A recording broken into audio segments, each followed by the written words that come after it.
안녕하세요. 초등학교 다니는 딸 하나를 두고 있는 40대 여성입니다. 오늘 제가 이렇게 사연을 쓰게 된 건 몰상식한 신우와 그 신우를 옹호하기 바빴던 남편 때문이에요. 솔직히 어쨌든 제 아이의 아버지고 고모이니 저도 이렇게 남들한테 욕을 하고 싶진 않았거든요. 그런데 해도 정도가 있지. 더는 참을 수가 없었네요. 저는 지금 수도권에서 제법 큰 카페를 운영하고 있어요. 처음부터 지금과 같은 규모의 가게를 시작했던 건 당연히 아닙니다. 벌써 10여 년 전의 이야기라 어디서부터 어떻게 시작해야 할지 모르겠지만 두서가 없더라도 들어주세요. 일단 지금의 남편과는 직장 생활을 하다 만났어요.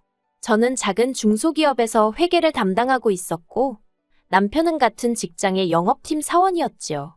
그리고 특별한 계기가 있었던 건 아닌데 직원 수도 적고 그나마 남편이랑 저랑 나이대가 비슷하다 보니 오며 가며 종종 대화를 나누다가 자연스레 연인 사이로 발전했달까요.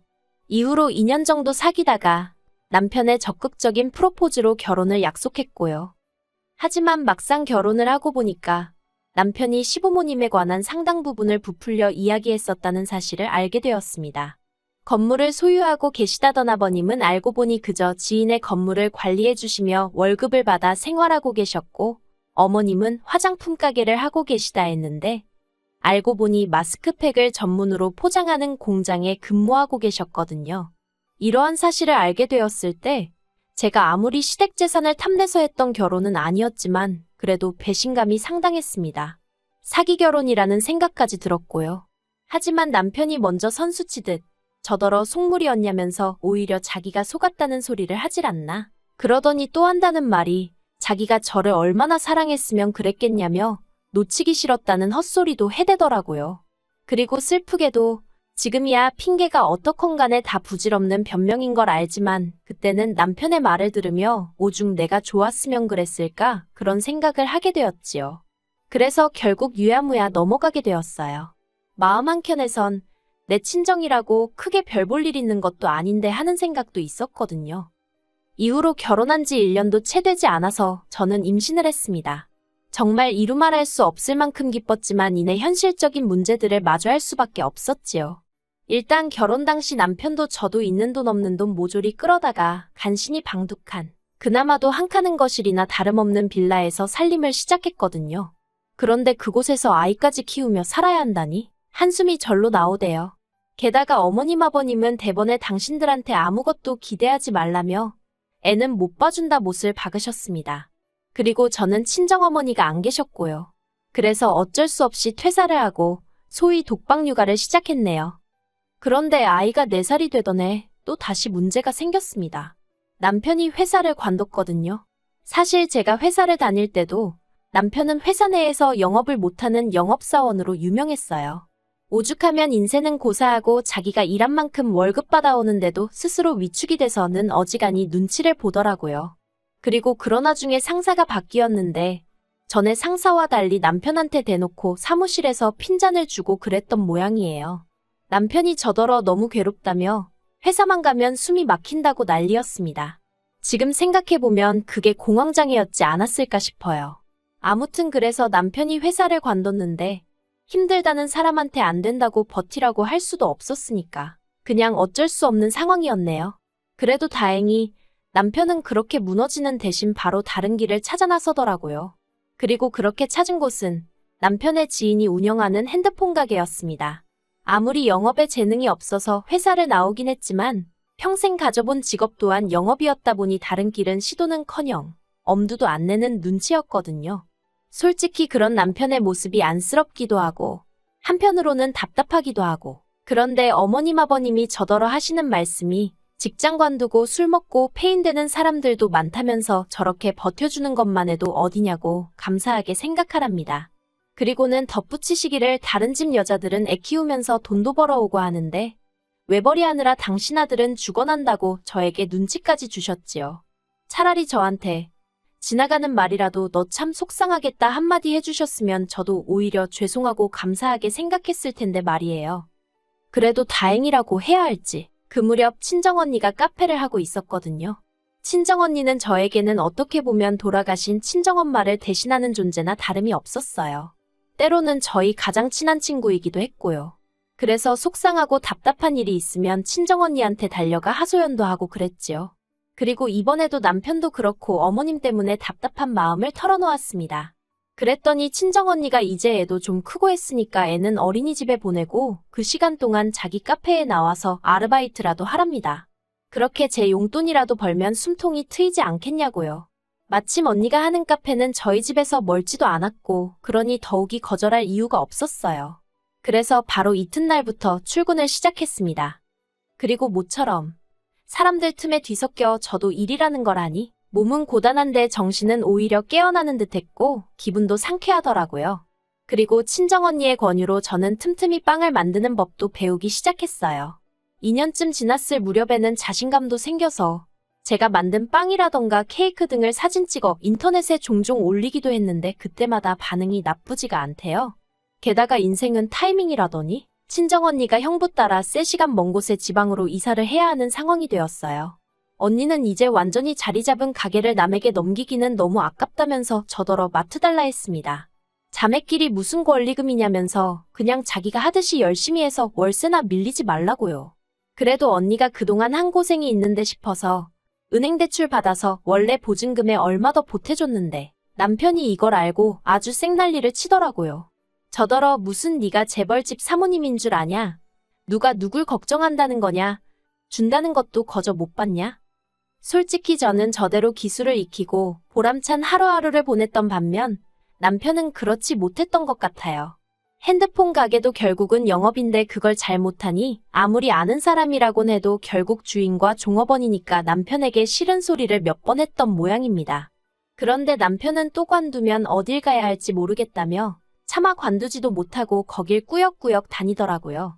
물론 저야 몇 번이나 남편에게 뭐가 됐든 기술을 배워보라고 설득도 해보고 화도 내봤지만 소용이 없었네요.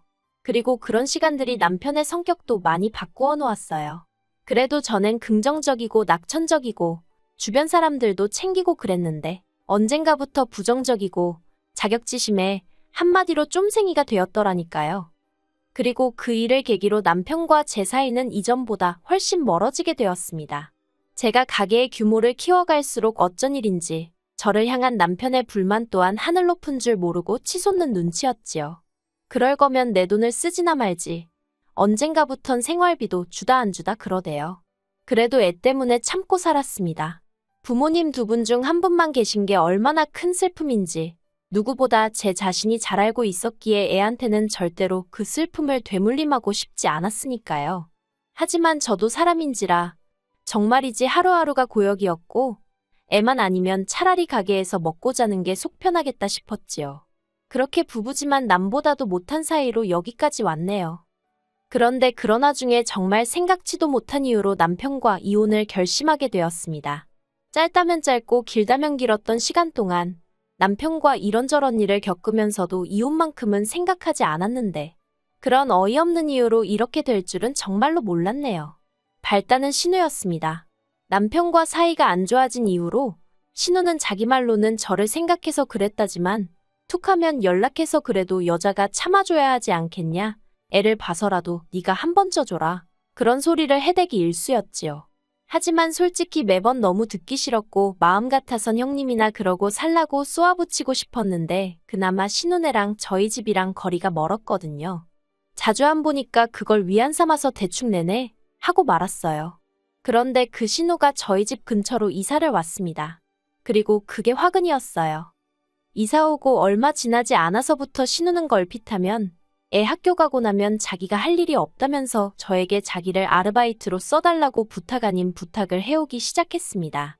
그리고 저 또한 신우의 그 답답한 마음을 모르는 바가 아니었기 때문에 마음 같아선 안 된다고 딱 잘라 말하고 싶었지만 차마 거절하기가 어렵더라고요. 그래서 하루에 4시간씩도 괜찮냐 하니까 흔쾌히 좋다 하길래 그러면 나오라 했어요.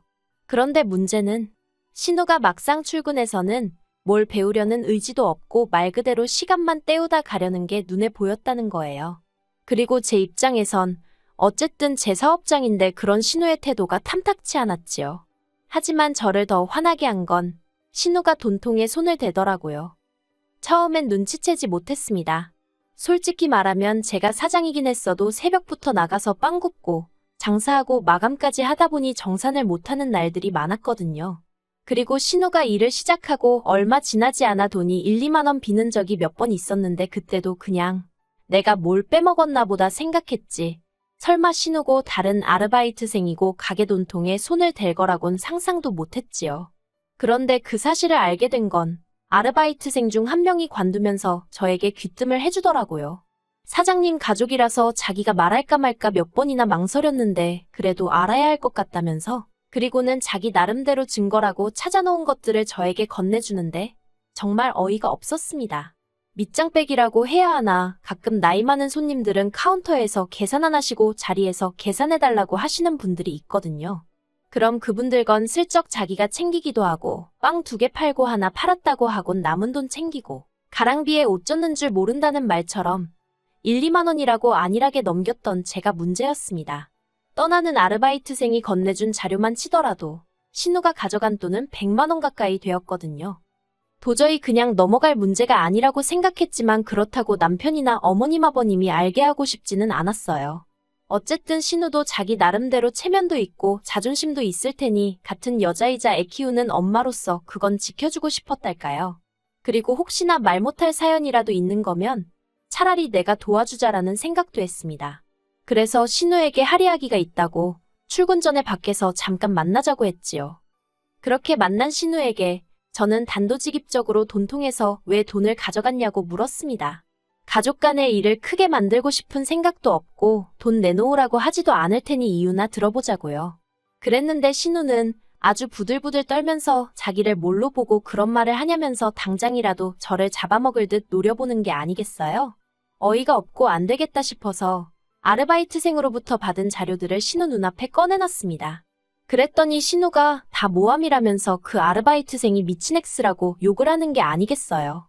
어찌나 완강히 부정을 하던지 저도 더는 추궁하지 못하고 일단 알겠다 했습니다. 그리고 저는 다른 직원들 누구에도 말하지 않고 카페 내 보안을 좀 더 강화했습니다. 물론 평소에 가게 일에 관심이 많고 성실하던 직원들은 금세 변화를 눈치챈 듯 했지만 아니나 다를까 매사 건성건성이던 신우는 아무것도 모르는 것 같더라고요. 그리고 덕분에 신우는 결국 꼬리가 잡혔습니다. 다른 아르바이트생과 교대하는 과정에서 5만 원짜리 2장을 주머니에 넣는 게 포착이 되었으니까요. 그리고 저는 이미 한 번 기회를 줬는데도 불구하고 적반하장으로 나오는 신우를 더는 봐주면 안 되겠다 싶어서 신우뿐만 아니라 어머님 아버님 그리고 남편에게까지 사실을 알렸어요. 그랬더니 당연히 집안은 난리가 났습니다. 신우는 저더러 자기 인생을 망쳐놨다는 헛소리를 해댔고 어머님 아버님의 막말도 보통이 아니었지요. 누구 하나 미안하다 하는 사람이 없었습니다. 게다가 남편이 하는 말은 가관도 아니었어요. 자기를 무시하는 것도 부족해서 자기 누나까지 깔아뭉개냐면서 저더러 네가 돈을 벌면 얼마나 번다고 유세냐고 재수 없답니다. 그리고 신우가 그러는데 어떻게 가족끼리 시급을 12,000원밖에 안 주냐면서 그래도 한 3만 원은 받아야 된다며 짜증을 냈다는 거예요. 어이가 없어서 신우가 뭘 할 줄 안다고 다른 아르바이트생들의 세배를 받아야 하냐 물었습니다. 그랬더니 자기 누나는 대학을 나왔다나요? 순간 제 귀를 의심했습니다. 제가 언제 신우더러 영어를 하라고 했나요? 중국어를 하라고 했나요? 제가 요구한 건 성실하고 착실하고 정직할 것 그거 3가지뿐이었습니다. 그런데 무슨 대학을 들먹이며 3만 원이 어쩌고 황당해서 그래서 돈통에 손댔다고 하더냐고 소리를 빽 질렀습니다. 그러니까 남편이 저더러 너가 안 챙겨주니 신우가 셀프로 챙겼나 보지 그러는데 와 남매둘이 돌아도 단단히 돌았구나 싶더라니까요. 제가 남편더러 그렇게 억지 쓰면 좋으냐고 그리고 그렇게 치사하고 더러우면 이혼하자 했습니다. 그러자 남편도 한다는 말이 기다리던 바라면서 대신 제가 일군 재산의 반을 내놓으랍니다. 결국 그게 목적이었나 그런 생각에 배신감이 들고 치가 떨리대요. 법대로 하자 했습니다. 대한민국 법이 그렇게 단순할 줄 아냐고 한번 죽기 살기로 다퉈보자고요. 그리고 당연히 생활비도 안 갖다 주고 그렇다고 무슨 전업주부 마냥 살림을 한 것도 아닌 남편한테 제가 일군 재산의 절반씩이나 갈 리가 없었지요. 오히려 결혼이 파탄나게 된 이유가 남편임이 드러나면서 오히려 상황은 남편에게 불리하게 돌아가기 시작했어요. 게다가 신우, 제가 경찰에 신고했습니다. 가족끼린 처벌 못한다는 헛소리를 하길래 하나 못하나 보라고 쏘아붙이곤 보란듯이 했지요 뭐. 그랬더니 그제서야 이혼이고 뭐고 없던 일로 하자면서 알고 보니 신우가 심해부랑 사이가 안 좋아서 이런 일이 있던 게 알려지면 큰일이 난다나 어쩐다나요. 그래서 결국 합의 이혼으로 남편과 헤어졌고 처음 결혼할 때 어쨌든 남편이 해온 돈이 있었으니 그거 고려해서 4천만 원 내줬습니다. 솔직히 어쨌든 애 아빠이고 애는 자기 아빠한테 악감정이 있는 것도 아니니 어디 전세라도 구해서 살게는 해줘야겠더라고요. 그래서 이걸로 당신과 나는 끝이라고 아주 못 받고 공증까지 받아놨네요. 그리고 신우는 자기가 훔쳐간 돈 2배를 어디서 마련해와서는 제 앞에서 싹싹 빌더라고요. 그래서 신우가 몰래 훔쳐간 돈만 계산해서 받고 다신 제 눈앞에 띄지 말라고 했어요. 어차피 그쪽 남동생하고도 끝났으니까 더는 신경 거슬리게 하지 말라고요. 그리고 이 모든 과정에서 어머님 아버님은 저더러 독한 X, 못된 X는 기본이고 차마 입에 담을 수 없는 욕들도 서슴지 않고 저에게 퍼부으셨습니다. 두 분이 보시기엔 저 하나 때문에 당신 자식들이 고생하는 것처럼 보였던 모양이에요. 그래서 제가 이해하기로 했어요. 죽기 전에라도 부끄러운 줄 아시면 다행이고 못 아시면 그건 그거대로 불쌍한 인생이라고 생각하기로 한 거지요. 제가 이제 바라는 게 있다면 그저 우리 애가 자라서 엄마인 제가 왜 그런 선택을 내릴 수밖에 없었는지 이해해줬으면 하는 것입니다. 제 희생을 알아달라곤 하지 않을 테지만 적어도 저를 원망하지는 않았으면 좋겠네요. 참고 살았던 이유도 그리고 결단을 내린 이유도 모두 너를 위한 선택이었다는 걸 꼭 알아줬으면 해요.